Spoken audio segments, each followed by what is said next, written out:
এটা দিয়ে তালের পিঠা হয়। বাইরে ফ্রিজিং করে রাখলে আর বহু রকমের পিঠা বানিয়ে খাওয়া। আজকে এমন একটা কিছু আসলে বুবার মুখে বুলি ফুটলে যা হয়। আমার সাথে সে এইভাবে কখনো কোনো স্টেজে এই আচরণটা আমার সাথে সে করে নাই। আজকে যেটা করেছে এই টোনটা আজকের জন্য না, জায়গা বুঝে মাল বাজারে তুলবা। অনেক কথা, এত কথা যদি কই গান গাম কখন। আমি ফকির লালন স্যার একটা গান করি আগে।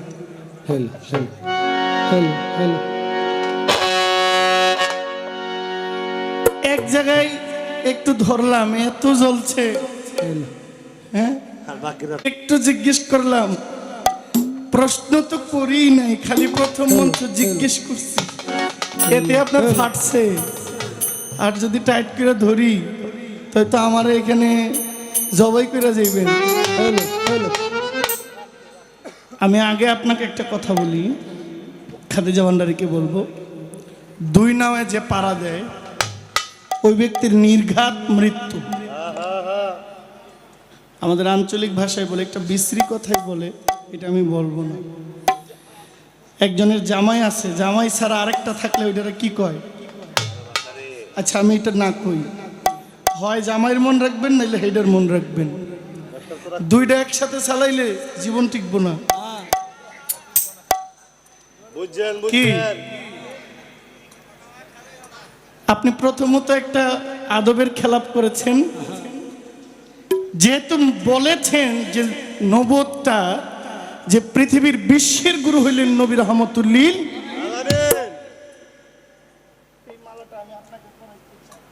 দেন দেন দেন দেন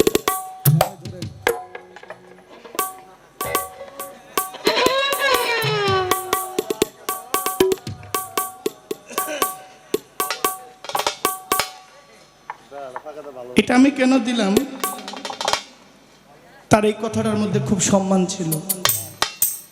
তার যে অপূর্ণতাটা, বিশ্বের গুরু যদি নবী রহমতুল্লিল আলামিন হয় তাহলে নবুয়তের পালাটা আমার, তাইলে আমি তার গুরু, তাহলে সে আমাকে মালাটা দিয়ে ইজ্জত করার প্রয়োজন ছিল, এটা তার মাথায় ঢুকে নাই।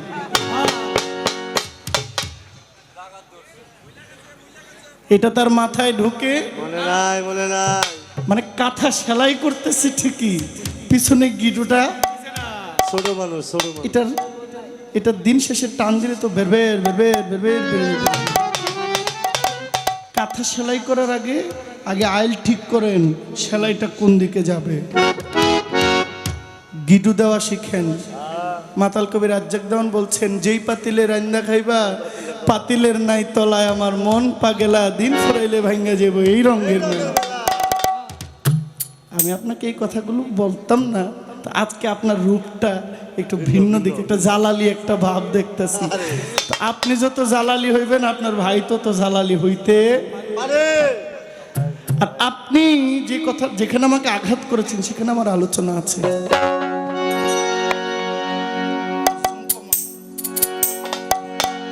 আগে বুঝো পরে মোজো, আগে বুঝো পরে মোজো, নইলে দলিল মিথ্যা হয়। রাসূল যিনি নয় গো তিনি আব্দুল্লাহর তো নয়, রাসূল যিনি নয় গো তিনি আব্দুল্লাহর তো নয়। আগে বুঝো পরে মোজো, আগে বুঝো পরে মোজো, নইলে দলিল মিথ্যা হয়। রাসূল যিনি নয় গো তিনি আব্দুল্লাহর তো নয়, রাসূল যিনি নয় গো তিনি আব্দুল্লাহর তো নয়। রাসূল যিনি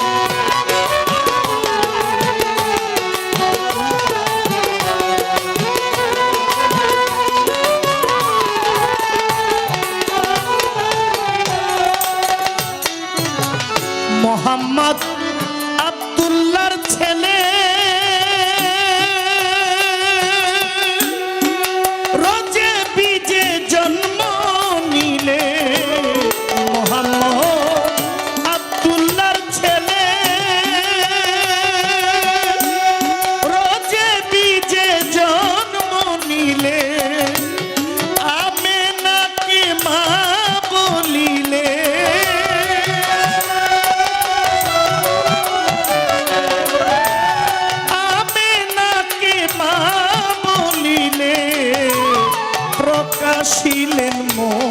মদিনায় রাসূল যিনি নয় গো তিনি আব্দুল্লাহর তো নয় রাসূল যিনি নয় গো তিনি আব্দুল্লাহর তো নয় রাসূল যিনি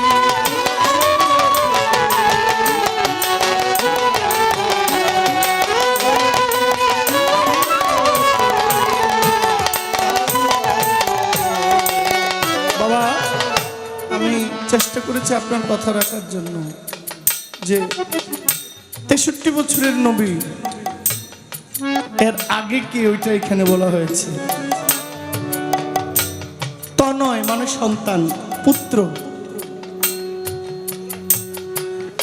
তনয় মানে পুত্র আমার যে ছেলে সে আমার তনয় আমার সন্তান নবীজির 3টা রূপ কয়টা রূপ একটা বাশারিয়তে মুস্তাফা একটা মালিকিয়ত মুস্তাফা আর একটা হাকিকতে মুস্তাফা নুরানিয়তে মুস্তাফা 63 বছরের যে জিন্দেগি তিনি আবির্ভাব হইলেন জাহিলিয়াতের সময় আয়ামে জাহিলিয়াতে আচ্ছা চিন্তা করেন শেষের প্রশ্ন এই 12:30টায় যে দয়াল নবী বর্তমানে পালাটা কি আমাকে দয়াল নবীর দিয়েছে না নবুয়তের দিয়েছে পালাটা আমাকে নবুয়ত না প্রশ্ন করছে দয়াল নবী কোন জায়গায় আছে হ্যাঁ এটা কথা হইল বুঝে নাই গাড়ি দিয়ে নিয়ে কিছু বুঝাইন কিছু বললেন হ্যাঁ আরে আপনি আপনি আপনি বাংলাদেশের একজন লিজেন্ড আপনাকে এখানে কেউ না চিনলে আমি চিনি আপনি কে আপনার পরিচয় আমি জানি দয়াল নবী কোথায় আছে আমি বলবো দয়াল নবী মদিনায় শুয়ে আছে রওজায়ে মুবারকে জিন্দা আছে আর আপনি মনে যেটা আশা করছেন শোনার জন্য এটা আমি কয়ে দেই আমার দয়াল নবী আনফাসের সাথে মিশে আছে ওই সাধুগুরুর চরণে এই যে দেখেন প্রত্যেকের আনফাসের সাথে নিঃশ্বাসের সাথে নবী আছে এই যে উপস্থিত আপনি খুশি তো আপনার শখ পূরণ হয়েছে পরবর্তীতে প্রশ্ন করতে বুঝা করেন নবুয়তটা কোথায় আছে বলে গেছে তো যারা নবীকে ধারণ করেছে নবুয়ত তাদের কাছে এই জন্য আপনাকে আমি আলাদা করে দিয়েছি বাবা 3 ভাগে নবী যিনি হায়াতুল মুরসালিন পৃথিবীর সৃষ্টি থেকে কিয়ামতের আগ পর্যন্ত যিনি হায়াতে জিন্দা খাতামুন নবী হইছে কিন্তু খাতামুন রাসূল তো বলে নাই খাতামুন রাসূল বলছে খাতামুন নবী যে এই নবীর পরে নবুয়তের দায়িত্ব আর কেউ পাবে না কিন্তু খাতামুন রাসূল কিন্তু আদম নবী 950 বছর ছিলেন এক একজন নবীর নবুয়ত কাল নির্ধারিত ছিল আমার নবীর নবুয়ত কাল নির্ধারিত না এটা আনলিমিটেড এটা পৃথিবী কিয়ামত হয়ে যাবে পৃথিবী ধ্বংস হবে এরপরে তো আবার কিছু না কিছু সৃষ্টি হবে হবে না হারিস মারিস জিন অসুর ছিল তো ধ্বংস হয়ে গেছে মানব সভ্যতা এসেছে আপনি কি মনে করেন না যখন হারিস মারিস ছিল তখনও আমার নবী ছিল বিশ্বাস করেন না না করলে আমার কাছে দলিল আছে এই পৃথিবী শেষ হইয়া গেল আবার কোনো না কোনো সৃষ্টি হবে তখনও আমার নবীর নবুয়ত জারি থাকবে তখনও আমার নবীর নবুয়তের পাওয়ার থাকবে আল্লাহ বলছেন না ওয়ামা আরসালনাকা ইল্লা রাহমাতুল লিল আলামিন আমি আপনাকে যে গানটা দিচ্ছি এক দোকানদার এক আজাইরা লোক দোকানে গিয়ে কইতেছে কাকা আমার 760টা মসুরির ডাল দেন 760টা দোকানদার মেজাজটা কেমন লাগে 760টা মসুরির ডাল। কয় তুমি একটু কষ্ট করে 250 গ্রাম লও। কয় কাকা কেমনে? কয় আমার একটা ছেলে আছে, এটা আজাইরা, এটা গুনছে 760টা দিলে 250 গ্রাম হয়, তুমি লয়ে যাও। আপনার ছেলেটা কই আছে? কয় খুব কাজ না, কয় ডালগুলা গুনতে গুনতে আর পারে না তো, কয় কটা ডাইল আর কটা সাল মিশাইয়া বাড়িতে দিয়ে রাখছি, এগুলা গন্তাছে। ওইগুলা গনা শেষ হইলে তুমি আইসো। যে গেছে দোকানদারের কাছে খরিদ করতো, দোকানদারের বোকা বানাইতো, হ্যাঁ নিজে ব্যাগ করলে ফিরে আইছে। আমি কার কাছে গেলাম? আমার সেও আজাইরা লোক, আমি মনে করি আমার সেও আজাইরা কোনো লোক আছে। মোহাম্মদ আব্দুল্লাহর ছেলে রোজে বীজে জন্ম নিলে, আমেনাকে মা বলিলে,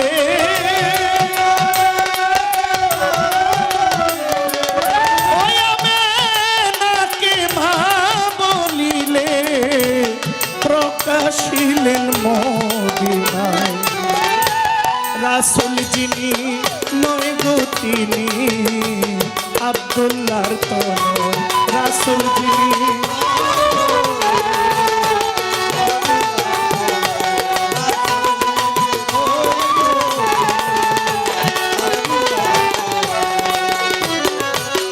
নবীর 4 সন্তান 4 সন্ততি গণা, এই হইল সৃষ্টির বাসনা। 4 সন্তান 4 সন্ততি গণা, এই হইল সৃষ্টির নমুনা। 3 বিবি হয় ছাইয়া দেনা,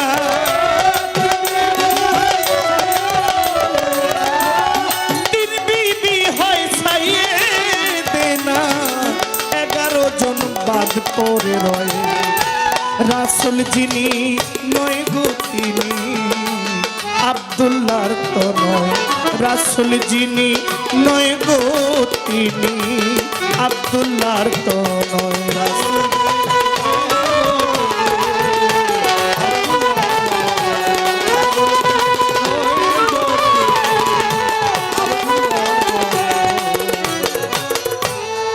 মোহাম্মদ জন্মদাতা, আমার নবী হইলেন ধর্ম পিতা। মোহাম্মদ জন্মদাতা,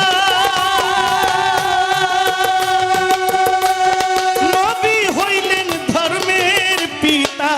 লালন বলে সৃষ্টির লতা, ফকির লালন বলে সৃষ্টির লতা, আল্লাহতে মিশিয়া রয়। রাসূল যিনি নয় গো তিনি আব্দুল্লাহর তনয়, রাসূল যিনি নয় গো তিনি আব্দুল্লাহর তনয়।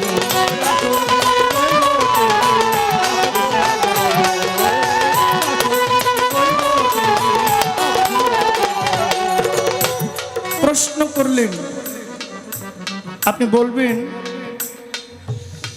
নবীর মোহরে নবুয়ত কবুতরের ডিম্বের ন্যায় কেন? এর হাকিকত কি? এটা তো শুধু কবুতরের ডিম্বের নেই এমন তো ছিল না, এটাকে কেউ দেখেছে একটা সিলমোহর ছোট, কেউ দেখেছে একটা পাখির ডিমের মতো, কেউ দেখেছে একটা লাল গোশতের টুকরা, ঠিক না ছোট, আবার কেউ দেখেছে একগুচ্ছ চুল কেশ। বিরক্ত হইতেছেন আপনারা? রাতটা যাইতেছে না, ধরে রাখতে পারতেছে না।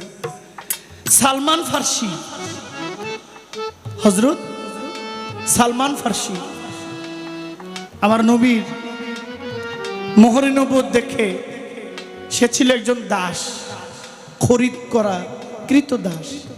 সালমান ফার্সিকে আমার নবী কিছু খেজুর নিয়ে নবীর কাছে আসছে। সাহাবীরা, আনসারি সাহাবীরা জিজ্ঞেস করছে, সালমান ফার্সি এটা কি, এই খেজুর কি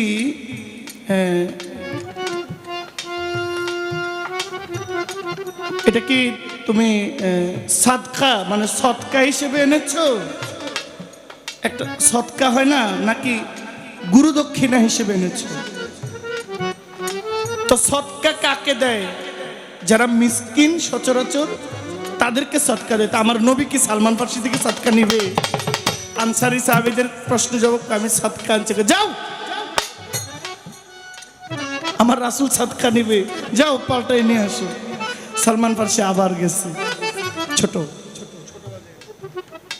সালমান ফার্সি ওই সাহাবীর একজন কৃত দাস ছিল, বলছে তুমি যদি এই 1 বছরের মধ্যে এতগুলো খেজুর গাছ আমরা লাগাই দিলাম, সেবা করবা, যতক্ষণ না ফল ধরবো এই গাছের খেদমত করবা, ফল ধরলে তোমার মুক্ত করে দিব। তো সালমান ফার্সি সব গাছের যত্ন নিলেন, সব গাছে ফল দিলেন, একটা গাছে ফল দেয় নাই। নবীজি বলছেন এই গাছটা কে লাগাইছে? বলছেন হযরত ওমর ইবনুল হযরত উসমান জুন্নুরাইন। হযরত উসমান বলছেন হুজুর এই গাছটা আমি লাগাইছি। কই গাছটাতে তো ফল হয় নাই, তাড়াতাড়ি পরিবর্তন করো, আরেকটা গাছ লাগাও। আরেকটা গাছ লাগাইছে, পরের বছর ফল আসছে। এই ফল রাসূলকে নিয়ে বলছেন হুজুর আমি নজরানা স্বরূপ আপনার কাছে নিয়ে এসেছি। আমার রাসূলুল্লাহ বলছেন তোমরা সবাই সালমান ফার্সির সেই তবারকটা গ্রহণ করো। সালমান ফার্সি নবীর পৃষ্ঠদেশে গিয়ে দেখলেন মোহরে নবুয়ত। বলেন ইয়া রাসূলুল্লাহ এই সুন্দর জিনিস আমি পৃথিবীতে আর দেখি নাই, আমি আপনার কাছে দীক্ষা নিতে চাই। আমার দয়াল নবী সালমান ফার্সিকে ভক্ত বানিয়ে নিলেন। এখন এত রূপ ছিল, উনার খায়াস হইল কেন কবুতরের ডিম বের হইল? সৃষ্টিতে আওয়ালে আহাদ, দিয়মে আহম্মদ, তিয়মে ময়নার গলার হার, চৌথায় সেতারা, পঞ্চমে ময়ূরিণী, ষষ্ঠমে একিন গাছে বৃক্ষের ফুল, সপ্তমে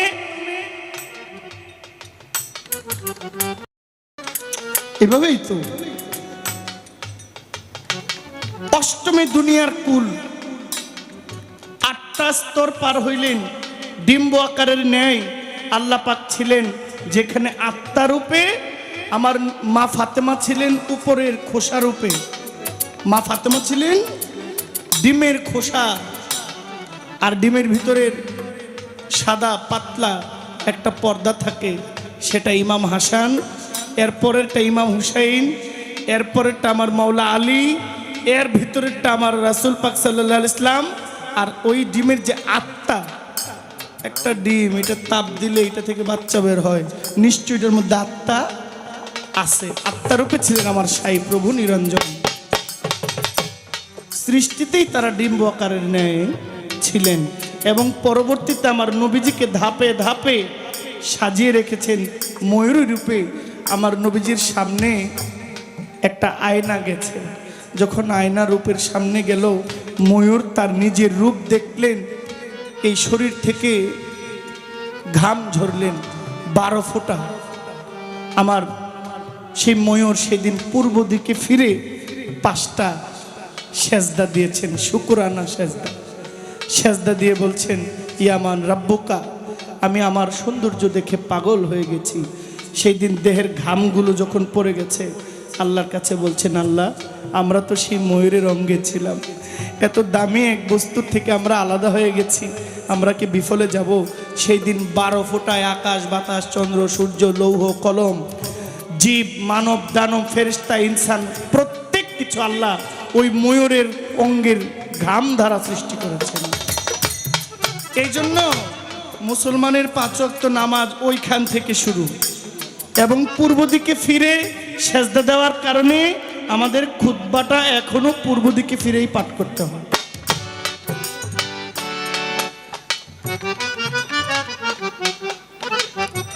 খুতবাটা পূর্ব দিকে ফিরে ইমাম সাহেব পাঠ করতে হয়, এর কারণ আগ থেকে। আরেকটি প্রশ্ন, বর্তমান রাসূল কোথায় আছেন? তো বলেই গেলাম, বেলায়েতের মুর্শিদ হইয়া আসিলেন দিনের নবী, মুর্শিদকে না পাইলে কি আর রাসূল পাবি? আমি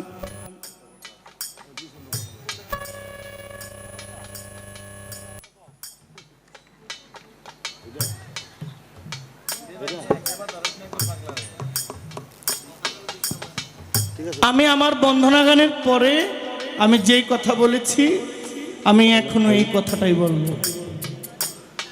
যদি কোনো লোক যারা গুরু ধরে নাই তার সাথে আমার কোনো তর্কও নাই, বিতর্কও নাই, ওনাকে নিয়ে সমালোচনা করারও আমার দরকার নাই। যদি তোর ডাক শুনে কেউ না আসে মন একলা চলো। এখন উনি আমাকে যেখানে আঘাতটা করছে, আপনি তো হাতে হাত দিয়ে মুড়ি ধর নাই, আপনি কি একটা কথা বললেন। এখানে বহু লোক আছে যারা জন্ম দিছে সন্তান, এরপরও বাপ হইতে পারে নাই। রশিদ সরকার বাবা বলছেন বিয়ে করলে বউ পাওয়া যায়, একজন সঙ্গের সাথে মিলে না, কি দিয়া করব গুরুর সত্য গুরুর ভজন। বিয়ে করলে বউ পাওয়া যায় কিন্তু একজন নিগুর সাথী পাওয়া যায় না। আপনি হাত দিয়া বায়াতের কথা বললেন, অথচ আমার নবীর কাছে 4 জন খলিফা। আপনারা যারা চতুর্থ খলিফা মনে করেন তিনি 4 নাম্বার খলিফা, যারা আপনারা মনে করেন মাওলা আলী তিনি 1 নাম্বারেরও 1 নাম্বার। এই বাটপারের দল 4 নাম্বারও নিয়ে ফেলাইছে। উনি কই মিডিয়া আছে, এত ডরাইলে গান বাজতে ছাইড়া দেন। কয় আমার ঠিক কাইটেন না, আপনারা আমার কাইটটা সাইটা কাইটা সারাবারা করে দেন। তরিকতের জন্য মায়ের তো খাই নাই, মায়ের আমি খাইছি, রক্ত আমি ঝরাইছি, গাড়ির গ্লাস আমি ভাঙছে, আমার গাড়ির গ্লাস ভাঙছে, আপনার তো কিছু হয় নাই। আপনি যে বেলায়েত দিয়ে তরিকত প্রচার করবেন, আঘাত পাইছেন কতটুকু? আলেমরা পিড়াইয়া পায়ে দিয়া রক্ত বাইর করছে, আপনি আমাকে বলেন আমি হাত দিয়া বায়াত হই নাই। আমি আমার যদি গুরু আমার ভিতরে জাগ্রত না হইতো আমি একটা লোকের পায়েও আমি সালাম করতাম না। আপনার যিনি মুর্শিদ, আপনি এই পর্যন্ত, আল্লাহ মাফ করেন, আপনার যিনি পীর, আপনি তার বছরে কয়বার দেখেন? বাস্তবে কয়বার দেখেন? আপনার গুরুকে যদি এই মানুষগুলোর মধ্যে না আনতে পারেন, তাই না আপনি কি গান করেন বাবা? হ্যাঁ, জগৎময় গুরু একজন। আমার নবীর 4 জন খলিফা থাকার পরেও আমার নবীজিকে চর্মচোখে হযরত ওয়াইস আল কারনি, উনি তো রাসূলকে দেখেন নাই, কিন্তু স্বপ্নযুগে তিনি মাওলা আলীর কাছে বায়াত গ্রহণ করেছিলেন। পরেও মাওলা আলীর হাতে তিনি বায়াত নিয়েছিলেন, কিন্তু নবীর আশেক হয়েছিলেন আগে, বায়াত হয়েছিলেন তিনি পরে। তো আশেক হইয়া নবীর জুব্বা মুবারক পাইছেন। আমার শত খারাপ কর্মের মধ্যে একটা কর্ম যদি আমার গুরুর পছন্দ হয়, আমি কি হেদায়েত হইতে পারি না?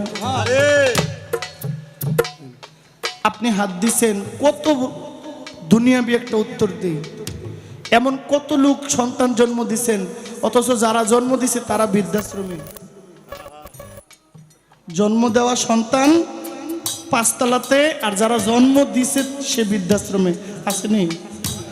তাহলে জন্ম দিলেই বাবা হওয়া যায়, আবার জন্ম দেয় নাই তিনি অনেক সন্তানের বাবা। আমি হয়তো বা হাতটা রাখি নাই, তার নামটা তো আমি বলি, তার নজরটা তো আমার উপরে আসতে পারে নাকি? এখানে কোনো কিরে বাবা,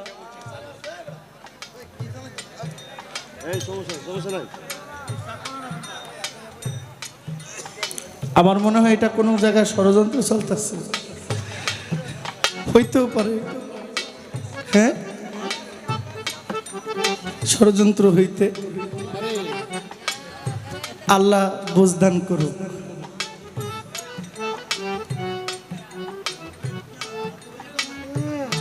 কে বলছে আমার গুরু নাই?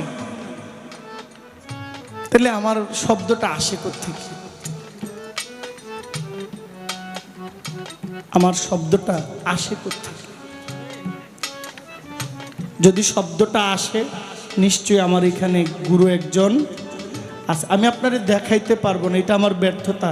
তবে আমি আপনাকে আরেকটা কথা বলি, আপনি যখন খানকায় যাবেন তখন আপনি আপনার পীরের কথা বলবেন, আর যখন আপনি পাবলিক মজলিসে বসবেন তখন আপনার গুরুকে আপনি হাইট রাখবেন, আপনি সবাইকে গুরু মানবেন। আমি যখন আমার খানকায় যাব তখন আমি আমার গুরুর তাবেদারি করব, আর যখন মজলিসে আসবো তখন প্রত্যেকে আমার গুরু। আমি ওনাকে টাইনা আইনা আমার যেই রূপটা ভালো লাগে আমি ওই রূপের মধ্যে বসাবো, ওই রূপটাকে আমি খেদমত করব, এটা আমার চিন্তা। আপনি এইভাবে আমাকে বলছেন, আমি সবার মাঝে কষ্ট নয় লজ্জা পাইছি, তবে এই লজ্জাটা যেন আমার ফুলচন্দন হয়, এর চাইতে ভালো কিছু আমার জন্য আল্লাহ রাখতে পারেন ইনশা। প্রশ্ন একটা ঝাড়ি দিয়ে গেছে, কার সাথে কি কন্টেন্ট পান না? হ্যাঁ, খাদিজা ভান্ডারী আমারে ভাই বলে, আমি বোন ডাকি, তবে মাঝে মাঝে উল্টায়। কেন উল্টায় আমি বুঝছি। দেখেন, ডুব দিয়া যে একের ঘরে ব্রহ্মপদ তুচ্ছ করে, আমি ধনী বলি সেই জরারে না আছে ধনের বড়াই। সে হইয়াছে মানুষ রতন সব 2000 কিচ্ছু নাই। পরশ মণি সরস ধ্বনি প্রেম সায়রে খেলছে লাই। নবতের পালায় গান গাইব, কিন্তু নবত পর্যন্ত পৌঁছাইতে গেলে যদি বেলায়েতের রাস্তায় হাঁটতে হয় আমি হাঁটবো, আমি হাঁটবো। আমার নবীকে পাওয়ার জন্য আমি সব করব না। সালমান ফার্সি আমার নবী, প্রায় ঘটনাটা আমি এখন বলতে চাই নাই, এখন বলবো আলোচনায়। হযরত আক্কাস পুরো আরবের মধ্যে ঘোষণা হয়েছে, আমার দয়াল নবী একটু নার্ভাস ফিল করছেন, মানসিকভাবে একটু তিনি ভেঙে পড়ছেন। বলছেন, আলী আমার একটু একা একা লাগছে, আমাকে একটু একা থাকতে দাও না। হুজুর আপনি শরীরটা আপনার একটু কেমন যেন ঘাম ঘাম লাগছে। ইয়া রাসূলুল্লাহ আপনি বলেন কি হয়েছে?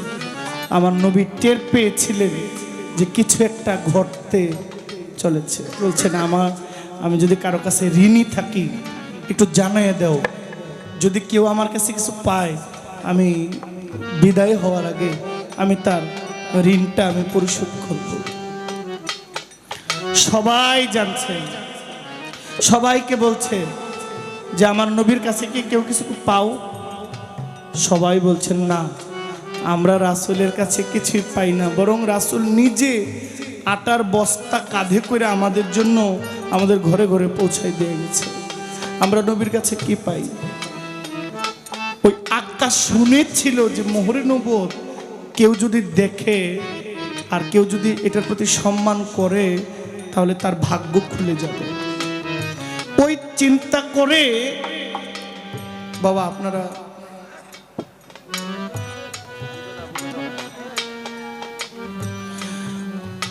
ওই চিন্তা করে আক্কাস বলছেন, আলী আমার একটা পাওনা ছিল। বলছেন তোমার কি, তুমি কি পাও? কারণ আমার নবী যখন যুদ্ধ করতে যায়, যুদ্ধে গিয়েছেন, তখন যুদ্ধের মধ্যে যুদ্ধ চলাকালীন আমার গায়ের মধ্যে কিছু বাড়ি, চাবুকের বাড়ি পড়েছিল। এই চাবুকের বাড়িটা আমি ফেরত দিতে চাই। আক্কা মাওলা আলী, হযরত আবু বকর সিদ্দিক রাদিয়াল্লাহু তাআলা আনহু, হযরত উসমান বলছেন, এই আক্কাস তোমার কি মাথা নষ্ট? আমার দয়াল নবী শয্যাশায়ী, তুমি কি বলো?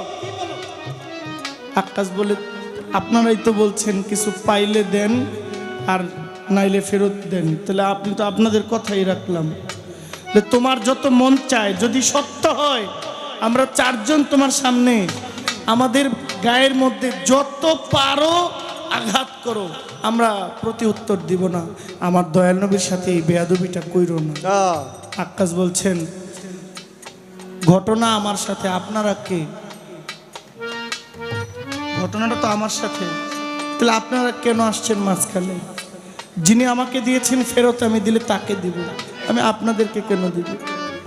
আমার রাসূল বলছেন, আক্কাস সত্যি আমি তোমার আঘাত করেছি। আক্কাস বলছেন, ইয়া রাসূলুল্লাহ সত্যি। আক্কাস বলছেন, হুজুর আপনি কিছু মনে না করলে আমি এটা ফেরত দিতে চাই। আমার রাসূলুল্লাহ বলছেন, আক্কাস তুমি একটা কাজ করো, এত সাহাবীরা, আনসারী গোত্রের সাহাবী, অনেক খলিফারা এখানে, তুমি আমাকে একটা ঘরের মধ্যে নিয়ে যাও, এই ঘরটার মধ্যে ঢুকায় তোমার মনে তৃপ্তি ভরে তোমার যত ভালো লাগে তুমি আমাকে ফেরত দাও। আক্কাস বলছে ঠিক আছে মানলাম।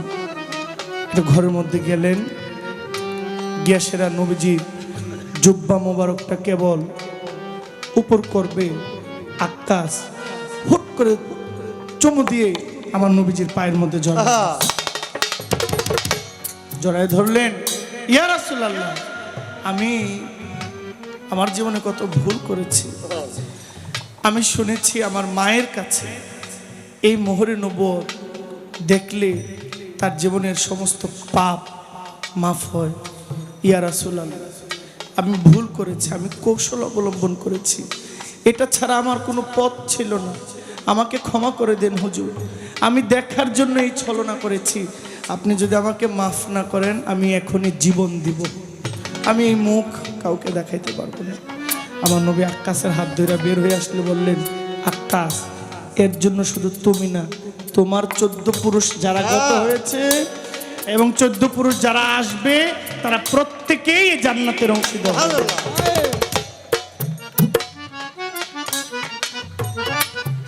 আবু জাহেলও তো দেখেছিল, আবু লাহাবও তো দেখেছিল, তো কোরআন কি বলে? তাব্বাত ইয়াদা আবি লাহাবি ওয়া তাব, ধ্বংস হোক আবু লাহাব। দেখে নাই আবু লাহাব নবীজিকে আদর করে নাই? অনেক আদর করেছেন, অতি আদর করার পরেও কেন আল্লাহ তার উপরে ধ্বংস নাজিল করেছেন? ওই যে নবীর প্রতি যখন থেকে বেয়াদবি করা শুরু করেছিল তখন থেকে আমার নবীর থেকে তার আলাদা হয়ে গিয়েছিল। আবুল হেকাম যিনি ছিল জ্ঞানীর পিতা, অথচ রাসূল বলছেন, চাচা আপনি তো আবুল হেকাম নয়, আপনি মূর্খের পিতা, আপনি আবু জাহেল। মোহরে নবুয়ত কেউ নাম শুই না ভক্তি দিয়া চুম্বন করেও পার পাইয়া যাইব, আবার কেউ দেখেও বা ইমানের হইল। নামাজ রোজা হজ যাকাত এগুলো আমল, এগুলো আমল, কিন্তু ইমান হইলেন ইমামুল মুত্তাকিন, ইমামুল মুরসালিন, রাহমাতুল লিল আলামিন। আপনি আমাকে একটা প্রশ্নের উত্তর দেন বাবা, একটু হার্ড হইল, উঁচু গলায় কথা বলছি, আমি ওনার হয়ে বলছি,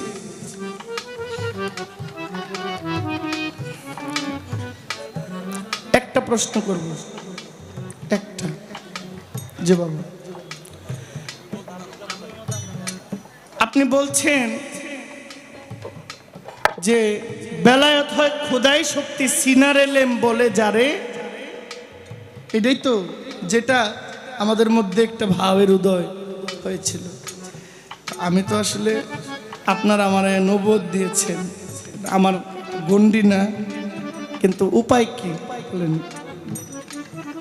আপনি বলবেন দয়াল নবীর কাছ থেকে সিনাই সিনাই এটা মাওলা আলী পায়, মাওলা আলী পায়, মাওলা আলী থেকে ইমাম হাসান পায়, ইমাম হুসাইন পায়, ইমাম হুসাইন থেকে পেয়েছিল একটা শিশু আলী আসগর, বয়স 6 মাস। এই 6 মাসের আলী আসগর সেই দিন কারবালার প্রান্তরে শহীদ হয়েছিলেন। কারবালার প্রান্তরে আমার নবীর সমস্ত যারা বংশীয় ছিলেন সবাই শহীদ বরণ করেছিলেন, শাহাদাত বরণ করেছিলেন। সিনার এলেমটা কিন্তু এই পর্যন্ত সমাপ্ত, বুঝলেন? ঠিক আছে নি? এই পর্যন্ত যে বেলায়েতটা আসছে সিনায় সিনায়, এটা কেমনে আসছে? ইমাম হুসাইন কার কাছে দিয়ে গেছে? এই সিনার এলেমটা এই পর্যন্ত কারবালা পর্যন্ত স্থগিত, এখন যে বেলায়েতটা চলছে এই বেলায়েতটা কিভাবে আসছে, এটা সিনাই সিনাই কার কাছ থেকে কে পাইছে, এটা আপনার কাছে আমার একটা প্রশ্ন। দারুণ দারুণ। যদি স্বপ্ন যুগের কোনো কথা বলেন তাহলে আপনি ভুল স্বীকার করবেন, জহির পাগলা আপনি হাত দিয়ে মুড়ি ধর নাই, এটা আমার বলা ভুল হয়েছে। কোনো স্বপ্ন যুগের কথা চলবে না, আমি মানব না। যেহেতু আমারটা আপনি মানতে পারেন নাই, তুইলা ধরছেন, আপনার সারা রাত্রে কোনো কল্পনা জল্পনার কথা আমি মানব না।